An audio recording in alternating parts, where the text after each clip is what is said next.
Bonjour à tous et bienvenue pour cette première vidéo de la chaîne Apiculture Apithérapie. Donc bien sûr l'apithérapie c'est la thérapie avec Api, donc les produits des abeilles. Api c'est pour abeilles. Donc voilà, je vais vous exposer en fait mes points de vue, ma façon de travailler, les idées avec lesquelles je travaille quand je suis justement en train soit de travailler dans mes ruches, soit de travailler avec les abeilles et avec tous les produits d'apithérapie. C'est vraiment un domaine que j'aime beaucoup, qui m'est très précieux et qui pour moi influence plein de domaines de la vie. Vous allez voir à travers toutes ces vidéos l'ampleur du travail des abeilles. Je sais que c'est un sujet quand même qui est très in, qu'on parle beaucoup les abeilles, mais je vous garantis qu'il y a des grands morceaux en fait de l'impact du travail qu'on peut faire avec les abeilles qui nous sont pratiquement jamais présentés. Donc à travers ces vidéos, vous verrez un peu tout ça. Tout ce travail-là. Évidemment, moi, vous me connaissez peut-être à travers l'Association canadienne d'apithérapie que j'ai cofondée. Et en ce moment, au moment de la vidéo, je suis aussi président de l'Association canadienne d'apithérapie. Cependant, les vidéos que je fais maintenant, c'est vraiment à mon titre personnel. Ne mélangez pas les deux. Là, c'est vraiment moi-même, Yann Loranger, avec, bien sûr, là, c'est dans ma compagnie Apiculture à laquelle c'est relié tout ça. D'ailleurs, si vous aimez justement les produits des abeilles, tout ça, sur mon site web apiculture.com, eh bien, apicultureinc.com, pardon, eh bien, effectivement, il y a beaucoup de produits, il y a d'autres choses, vous pouvez avoir accès à, je mets le lien là, évidemment, dans la description pour tout ça.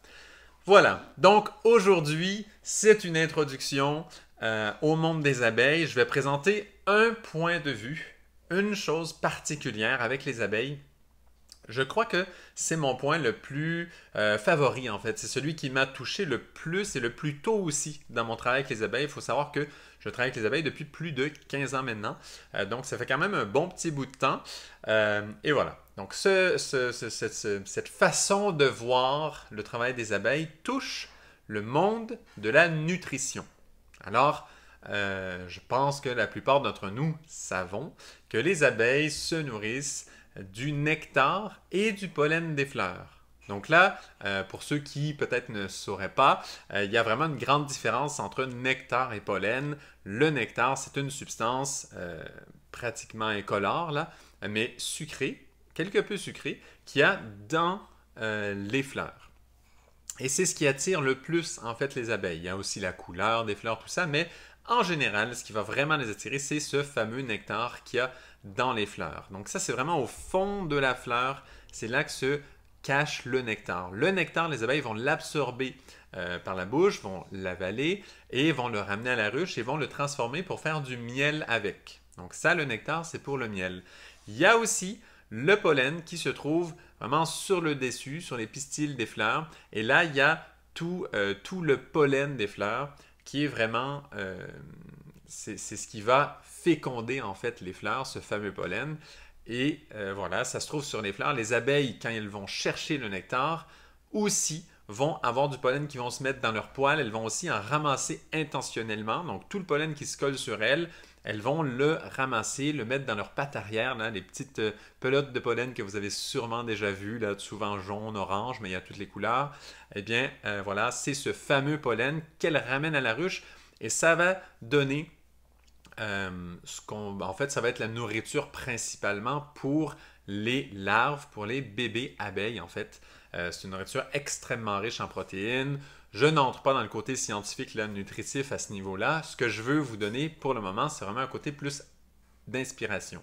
Donc, voyez qu'il y a ces deux sources de nourriture qui sont les sources de nourriture complète de l'abeille. Hein. C'est de ça que l'abeille se nourrit, évidemment de l'eau aussi, mais au niveau nutritionnel, c'est vraiment pollen et nectar. Et donc, vous voyez que toute cette nourriture, les abeilles la trouvent dans les fleurs.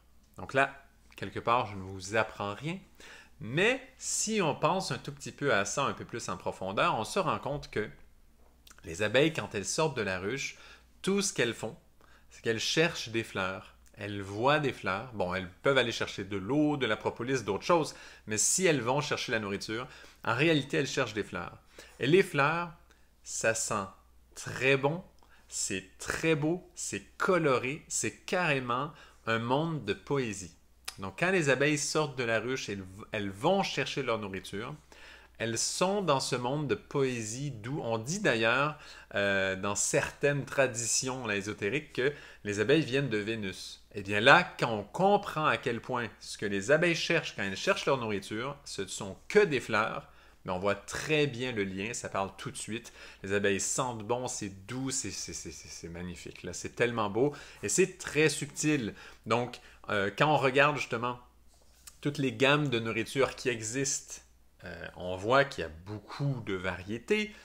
Bon, déjà, ceux qui mangent justement de la viande, et c'est déjà une nourriture qui est beaucoup moins subtile quelque part. C'est très concret, presque lourd, là, même au niveau énergétique, c'est costaud. Là.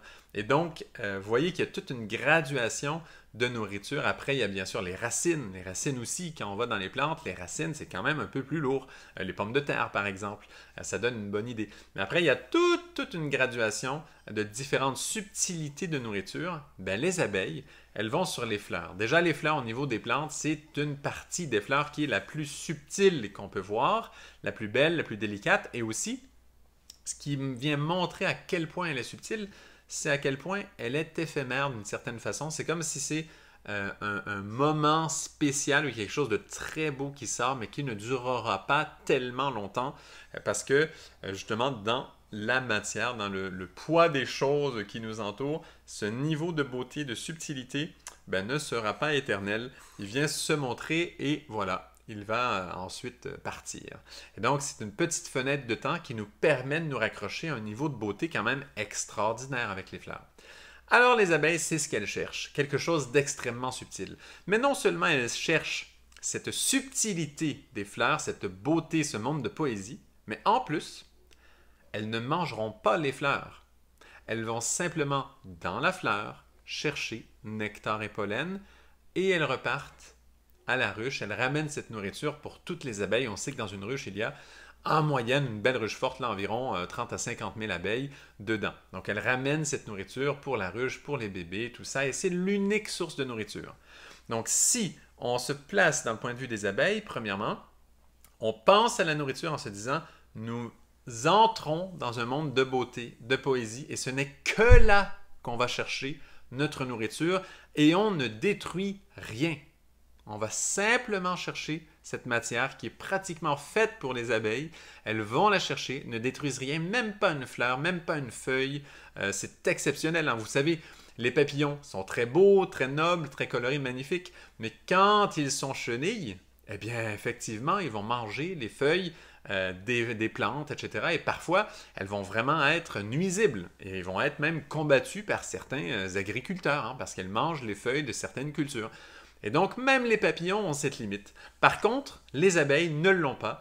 Tout le long de leur vie, la seule nourriture qu'elles vont aller chercher, c'est cette nourriture subtile envers laquelle, quand ils vont la chercher, elles ne vivent que dans ce monde de poésie et elles ne détruisent rien. Ça, c'est la première chose vraiment à voir. Et c'est vraiment une nourriture complète. Hein? Entre le nectar et le pollen, il y a toutes les protéines qu'on peut imaginer, là, il y a tout. Hein? Vraiment, il manque de rien. Il y a les vitamines, les minéraux, les ci, les ça, il y a tout. Et c'est bien sûr le pollen qui est la grande source nutritive de tout ça, mais le miel, lui, est un grand apport là, au niveau des carbohydrates et des glucides, tout ça. Il était exceptionnel à ce niveau-là. Mais donc, pour vous dire que déjà, il y a une source de nourriture complète qu'elles vont chercher de façon extrêmement subtile. Donc ça, c'est la première partie. La deuxième partie à comprendre, pour voir à quel point au niveau nutritif, les abeilles sont un modèle duquel on peut vraiment s'inspirer pour aller plus loin, eh bien, on regarde comment elles font et on se rend compte que... Je fais une petite parenthèse avant. En général, quand on pense à la nutrition, à se nourrir, on pense il y a une forme de vie quelque part, que ce soit un animal, que ce soit une plante, quoi que ce soit. Hein? Ça peut même être du sel, là, bon, disons. Une forme de vie quelque part. Et là, dans notre tête, comment on comprend la nutrition, c'est il faut absorber cette forme de vie pour nous avoir plus d'énergie pour continuer à vivre.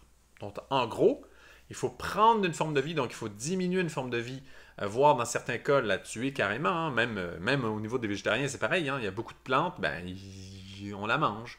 Et donc, on va prendre une forme de vie qu'on va vraiment arrêter, là. C'est la fin pour cette forme de vie-là. Et on va manger cette forme de vie. Et on l'absorbe, et comme on mange cette énergie ou cette nourriture, eh bien, nous avons plus d'énergie, nous pouvons continuer. Donc, c'est en général ce que 99, je sais pas combien % de l'humanité a dans la tête, c'est qu'il faut prendre quelque chose, une forme de vie, l'absorber, et donc, on réduit toujours dans notre tête, on réduit une forme de vie pour l'absorber. Hein? C'est comme ça qu'on comprend la survie au niveau de la nourriture, pour pas qu'il y ait de famine, tout ça. Il faut toujours avoir quelque chose à manger, donc il faut toujours aller chercher d'une forme de vie quelque part. Et donc les abeilles, elles ont complètement inversé le processus. Et c'est là, c'est dans cette deuxième partie que c'est exceptionnel.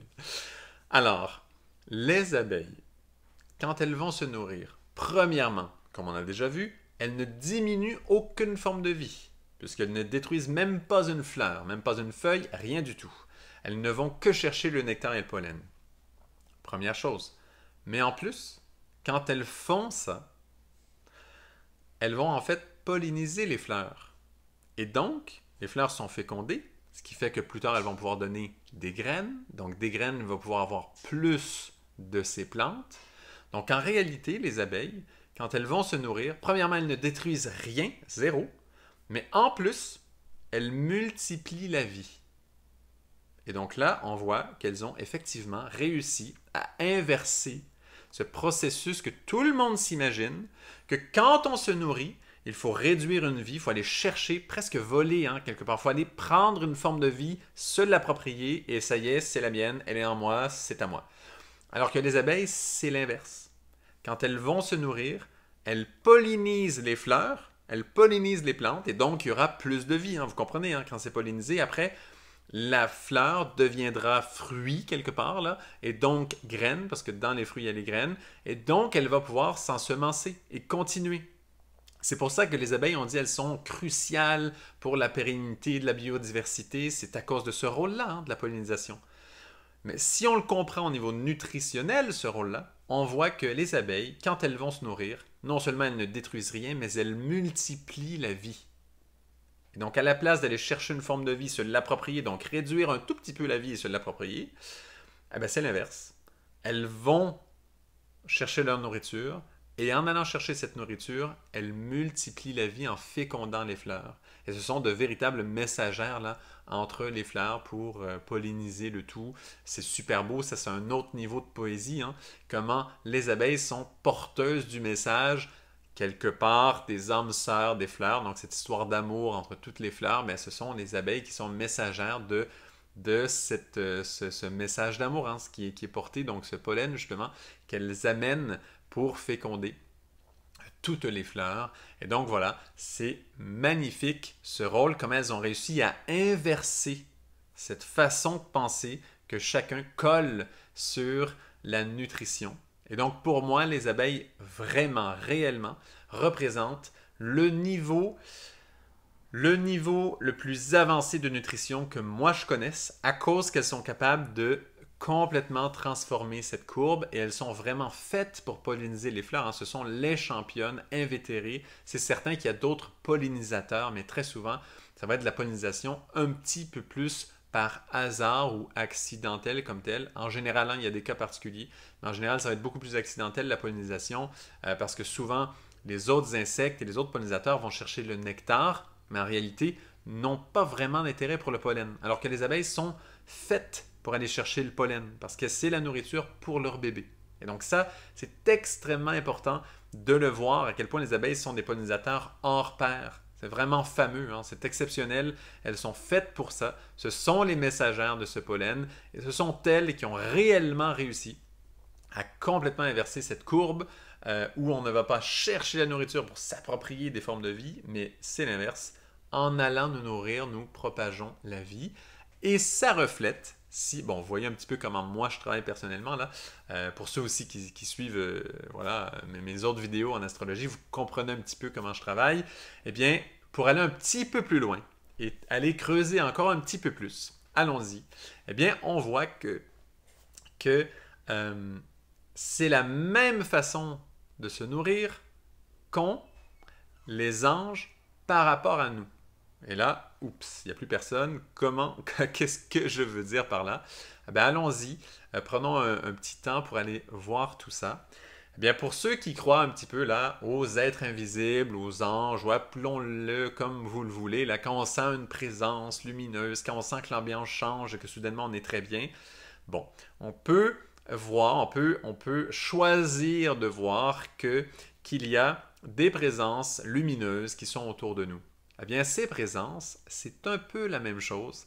En fait, ces présences positives, elles viennent quand? Elles viennent quand on a du nectar à leur offrir, quand on a un pollen à offrir, quand elles voient qu'on a préparé quelque chose en nous qui est précieux, qui est beau, un sentiment agréable, un sentiment doux comme du nectar, une pensée lumineuse comme du pollen qui va aller après polliniser partout. Eh bien, quand on a préparé ces choses en nous qui sont lumineuses, qui sont belles, eh bien, dans le monde invisible, les anges ou ces présences lumineuses viennent nous visiter et c'est la même chose. Quand ces présences viennent nous visiter, ils ne nous dévorent pas. On ne disparaît pas là. Ce n'est pas ça du tout. Ils viennent et effectivement, eux se nourrissent de ce sentiment ou de cette pensée qu'on a apportée et en même temps, par leur présence, ils fécondent la vie en nous et nous, soudainement, notre vie s'en trouve enrichie, forte, belle, puissante. Toutes les qualités que ces anges, que ces présences invisibles portent, eh bien, on les reçoit. On est comme fécondé de ces semences-là lumineuses et on les reçoit en nous, en l'être humain. Et donc, eux viennent se nourrir d'une certaine façon de ces sentiments, de ces pensées lumineuses, chaleureux, pleins d'amour, vraiment bons qu'on est capable de faire, qu'on est capable de créer. Et ils viennent et ils nous apportent leur énergie. On est fécondé, la vie en nous augmente, on a plein de semences après à partager, à donner. Et voilà, c'est le lien entre les abeilles et les êtres lumineux, dirons-nous. Voilà comment le côté nutritif, à un certain niveau, quand on y arrive, devient très très positif et est générateur et non destructeur d'une certaine façon ou limitant. Donc vous voyez à quel point il y a une suite dans tout ça. Et là, vous commencez sans doute à pressentir, wow, mais l'apithérapie, ça doit être formidable. Ben effectivement, vous allez voir, l'apithérapie, c'est quelque chose d'exceptionnel. La qualité des produits des abeilles, c'est vraiment incroyable. Vous voyez quelle réalité ça touche et qu'est-ce que ça vient souligner dans tout le fonctionnement là, de l'être humain. Voilà. Je vous mets simplement l'eau à la bouche avec cette petite vidéo. Mais bien sûr, il y en aura beaucoup d'autres où on parlera de chacun des produits beaucoup plus en détail, certaines applications. Il y aura plein d'autres vidéos à venir, là. Mais bon, pour l'instant, je voulais simplement vous partager ça. Pour moi, c'est une vraie perle. Je l'aime beaucoup, beaucoup, cette pensée. C'est une chose qui me fait continuer chaque jour dans ce travail pour les abeilles, pour l'environnement, pour l'humanité finalement. Mais d'un niveau très, très concret hein, dans ce travail avec les abeilles. Voilà. Donc, merci beaucoup pour cette écoute et partagez, hein, parce que je pense que c'est un super beau message. Les abeilles, tout le monde aime les abeilles. Ben, la plupart, pas tous quand même. Il y en a qui ont encore peur. Mais en général, la plupart de nous aimons beaucoup les abeilles. Donc, partagez, c'est un super beau message. Merci beaucoup. C'est la première vidéo. Il y en aura plein d'autres, je vous promets. Là. Donc, à très bientôt pour d'autres vidéos d'apithérapie, de cette compréhension du travail avec les abeilles. Merci beaucoup et à la prochaine.